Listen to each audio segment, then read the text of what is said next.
Se você já tentou ler algum livro de Dostoiévski ou Tolstói e ficou confuso por causa dos nomes, saiba que você não está sozinho. Esse é um comentário que eu sempre vejo por aí ou ouço de algum amigo que está começando a ler literatura russa. Por que esse personagem tem 3 nomes?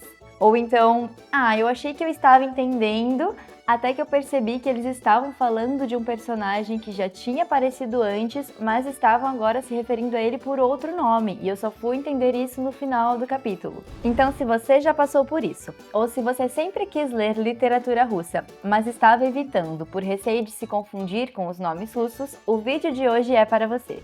Eu vou explicar aqui tudo o que você precisa saber sobre os nomes russos e como, especialmente na cultura russa, os nomes fazem parte de uma tradição linguística. E como esse detalhe, que pode parecer superficial, na verdade pode ser entendido como uma chave de leitura, porque entender os nomes russos vai te ajudar a entender melhor as histórias russas. E você vai perceber que o que pode parecer confuso no início é um dos aspectos que torna essa literatura tão rica e cheia de camadas.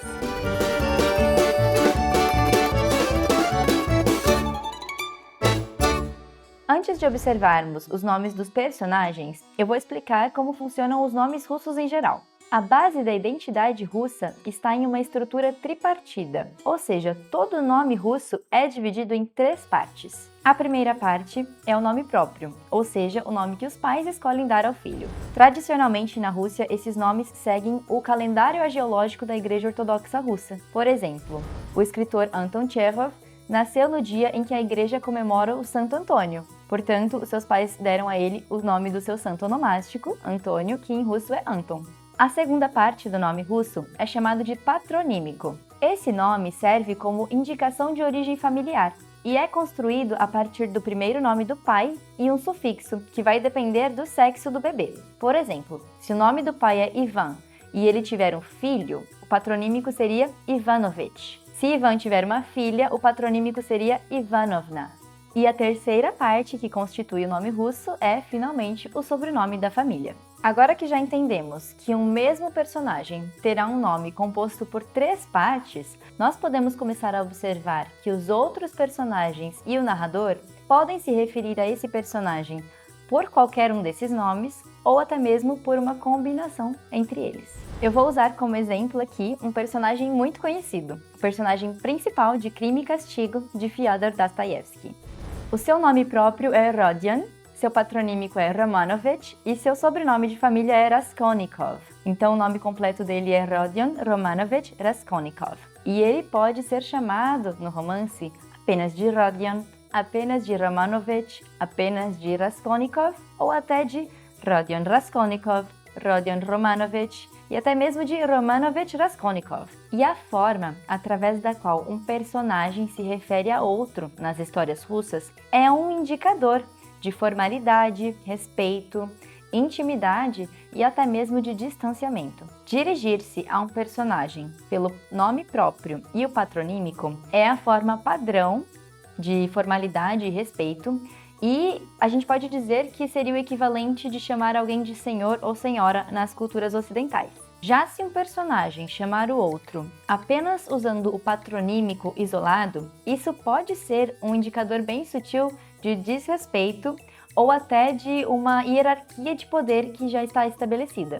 Ou seja, essa escolha informa o leitor sobre a dinâmica de poder ou clima emocional de uma cena sem precisar que o autor crie uma explicação detalhada. E essa é apenas uma das formas através das quais os nomes são utilizados na literatura russa como ferramentas narrativas. Além dessas 3 partes dos nomes, ainda existem os apelidos e os diminutivos. Praticamente todos os nomes russos têm uma ou mais formas diminutivas padrão. Sabe quando você conhece uma mulher chamada Isabela e você já consegue saber que provavelmente a família dela e seus amigos a chamam de Isa ou de Bela? Então, acontece a mesma coisa com os nomes russos. E esses apelidos também são usados na literatura. Por exemplo, se o nome próprio de um personagem for Ivan, provavelmente os seus amigos mais próximos o chamarão de Vania. Se o nome de uma personagem for Maria, você pode encontrá-la sendo chamada de Masha, Mashka, Mania, Mashenka.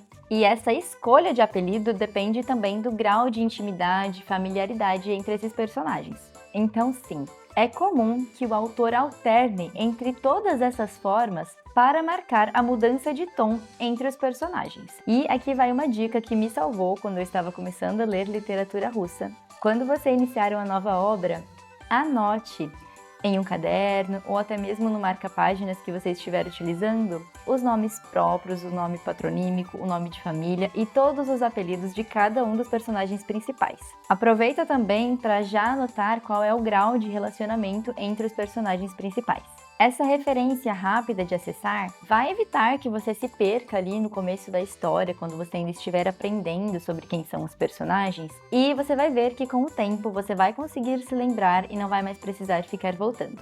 O mais interessante é que, com o tempo, o que antes parecia ser uma barreira começa a ser justamente uma das partes mais prazerosas da leitura, porque você começa a perceber, num apelido ou numa forma de tratamento, pistas sobre afeto, desprezo, e é a partir daí que você começa a ler a literatura russa com a sensibilidade de quem entende o jogo que o autor está jogando com o leitor. Agora que nós já entendemos como funcionam os nomes russos, podemos começar a observar como que os grandes autores russos utilizam os nomes para revelar algo ainda mais profundo, a interioridade dos personagens. Essa técnica é conhecida pelos acadêmicos como caractônimo e, na tradição russa, como nome falante. Trata-se de um nome escolhido intencionalmente, com tanto cuidado, que ele ultrapassa a função de simples marcador identitário e se converte em um elemento de construção estética e simbólica.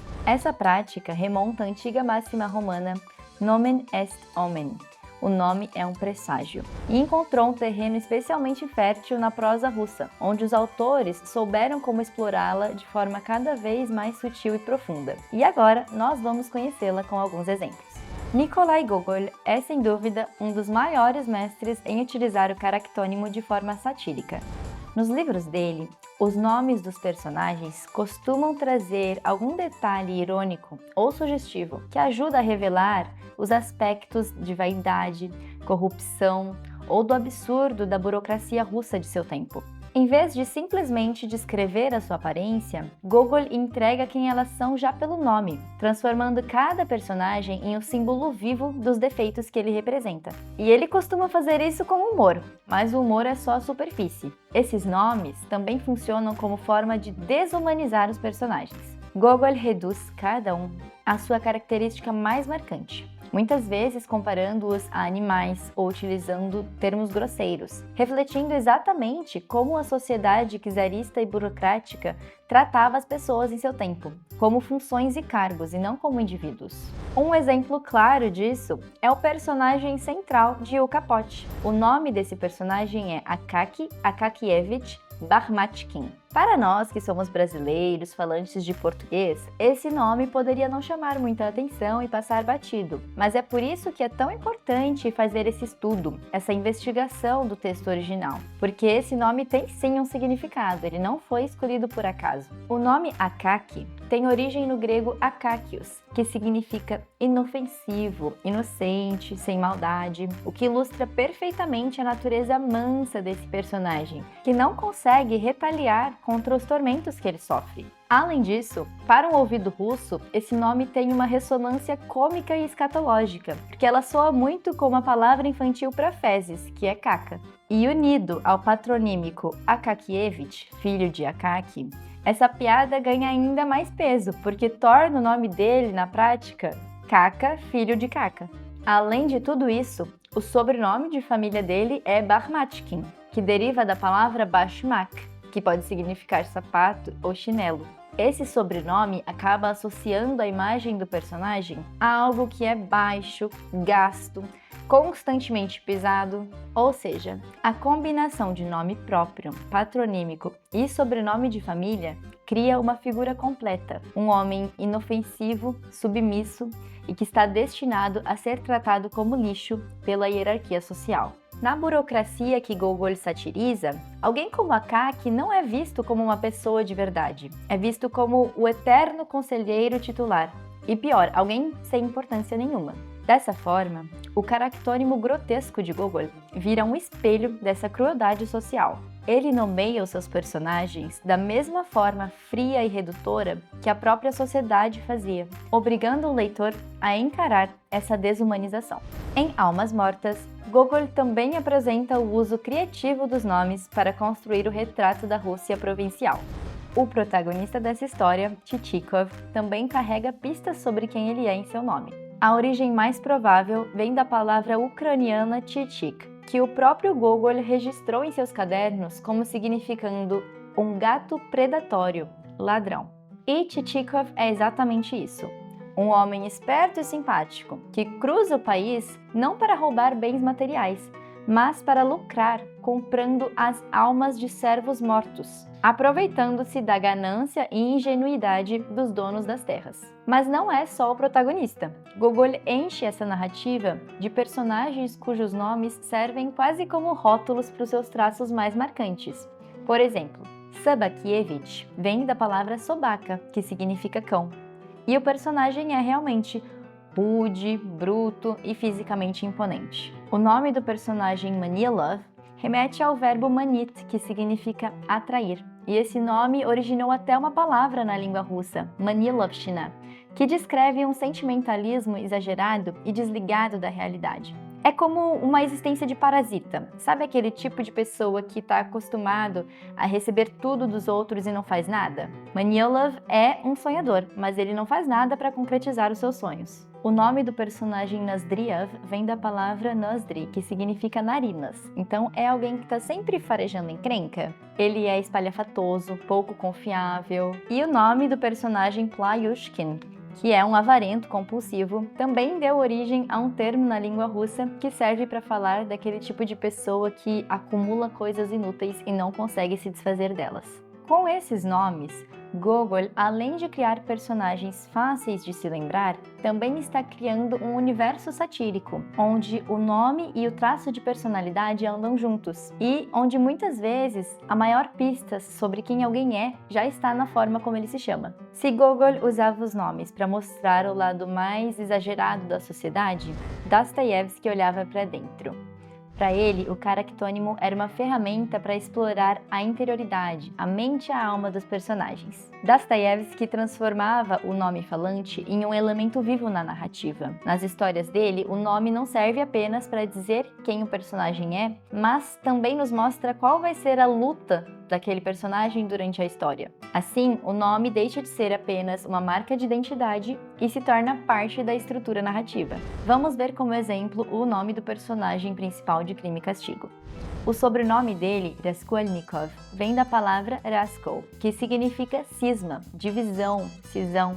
Essa palavra remete a um momento importante na história russa, o grande cisma da Igreja Ortodoxa Russa no século XVII, quando os Raskolniki, que a gente chama de velhos crentes, se separaram da Igreja oficial, ou seja, já no nome do personagem existe a ideia de ruptura, de estar separado da ordem estabelecida.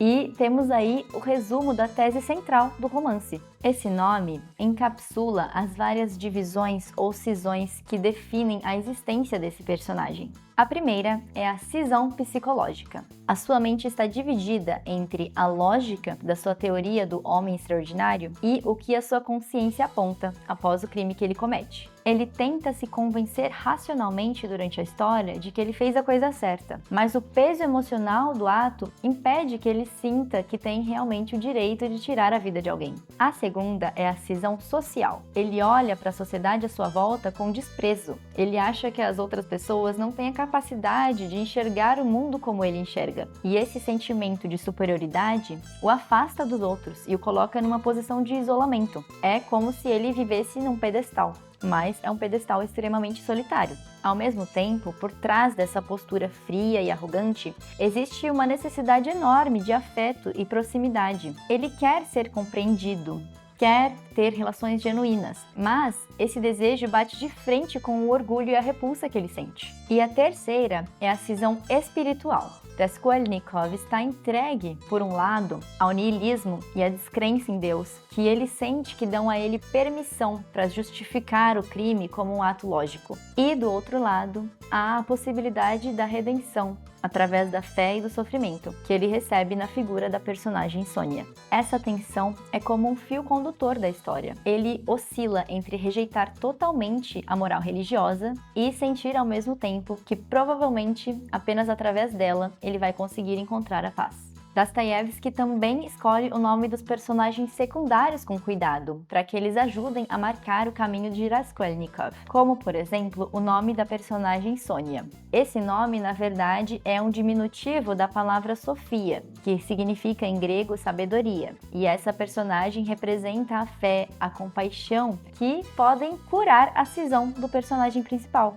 O nome do personagem Razumikin vem da palavra Razum, que significa razão, bom senso, e ele representa o oposto de Raskolnikov, a inteligência usada para construir e não para destruir. E o nome do personagem Marmeladov vem para a palavra russa para marmelada, aquele doce. E isso sugere já sobre o caráter dele que ele tem uma doçura, mas não tem firmeza. E isso se transforma numa fraqueza moral e na autodestruição pelo alcoolismo. E Dostoiévski utiliza o caractônimo em suas outras obras também. No caso de O Idiota, cuja história parte da questão da possibilidade de convivência entre um homem perfeito em uma sociedade corrompida, e esse homem que representa a beleza e a verdade é o personagem principal, e o nome dele é Lev Nikolaevich Mushkin. Lev, em russo, significa leão, ou seja, é o animal mais poderoso, forte e imponente entre todos os animais. Já o sobrenome dele, Mushkin, vem da palavra russa para rato, ou seja, o animal mais discreto, humilde, um dos menores animais que existem. E esse contraste que existe entre o primeiro nome e o sobrenome cria um oxímoro que ilustra perfeitamente o contraste que existe entre a beleza de caráter desse personagem e a imagem que os personagens à sua volta têm sobre ele. Eles o enxergam como um idiota, alguém irrelevante, inútil, ridículo. Mas por dentro, ele é honesto, ele é sincero, verdadeiro, corajoso. Então, por fora, superficialmente, ele é visto como um rato, mas por dentro ele é o leão. Outro autor russo que usa esse contraste no nome dos personagens é Tchekhov. Frequentemente em suas peças, o nome dos personagens carrega algum significado etimológico que depois a vida do personagem vai acabar traindo. Por exemplo, o nome de uma personagem pode ser Lyubov, que significa amor, mas ela pode ser alguém que é incapaz de amar. E esse desalinhamento entre o ideal que o nome carrega e a realidade do personagem é uma das fontes da tragicomédia que definem a obra de Tchekhov. Então, o nome falante de Tchekhov não define quem o personagem é, e sim a sua tragédia. É como se fosse um lembrete constante do que o personagem poderia ter sido, mas não é. E esse é um dos elementos mais marcantes da sua dramaturgia. Outro exemplo desse tipo de nome que parece um paradoxo é o nome de um personagem da peça A Gaivota, que está aqui nessa edição que o clube lançou dos 4 dramas de Tchekhov. O nome do personagem é Konstantin Triepliev, e esse nome deriva da palavra do latim que significa constante, estável. Só que esse é um personagem que é completamente inconstante. Ele é descrito como emocionalmente instável. E esse nome representa essa constância que ele desesperadamente busca, mas nunca consegue alcançar. O cenário dessa peça é um grande lago que fica nas terras da família do Konstantin Triepliev. E do outro lado deste lago fica a casa do par romântico do Triepliev, a Nina Zeretinaya. Esse sobrenome, Zeretinaya, significa literalmente do outro lado do lago. E a Nina vive realmente do outro lado do lago, mas esse nome também representa simbolicamente a distância emocional. Esse nome nos ajuda a entender que Triepliev sente a Nina como alguém que está separada dele, alguém que está distante mesmo quando eles estão juntos. Ela parece algo inalcançável, intocável. E eu não posso finalizar esse vídeo sem mencionar Tolstói, né? Quero trazer alguns exemplos bem interessantes de nomes escolhidos por ele em Anna Karenina. O primeiro é o personagem Konstantin Lievin. Esse sobrenome, Lievin, é um derivado direto do nome próprio do Tolstói, que é Liev. E isso não é uma coincidência. Tolstói usa esse nome para sinalizar que Lievin é o seu alter ego. É o porta-voz para suas próprias conclusões filosóficas, espirituais e sociais. Ou seja, através de Lievin, Tolstói explora as suas próprias teorias sobre a fé e o sentido da vida. E outro caso interessante é a escolha de Tolstói de dar o mesmo nome próprio, Alexei, tanto ao marido da Ana, que é o Alexei Karenin, quanto ao seu amante, que é o Alexei Vronsky. E essa é uma decisão simbólica muito poderosa. Essa duplicação onomástica sugere que a fuga de Ana de um Alexei para outro não representa uma verdadeira libertação. Em vez disso, ela troca uma forma de confinamento, que é o casamento com Alexei Karenin, por outra forma de confinamento, que é a paixão possessiva, que acaba sendo tão restritiva quanto que ela sente por Alexei Vronsky. O nome partilhado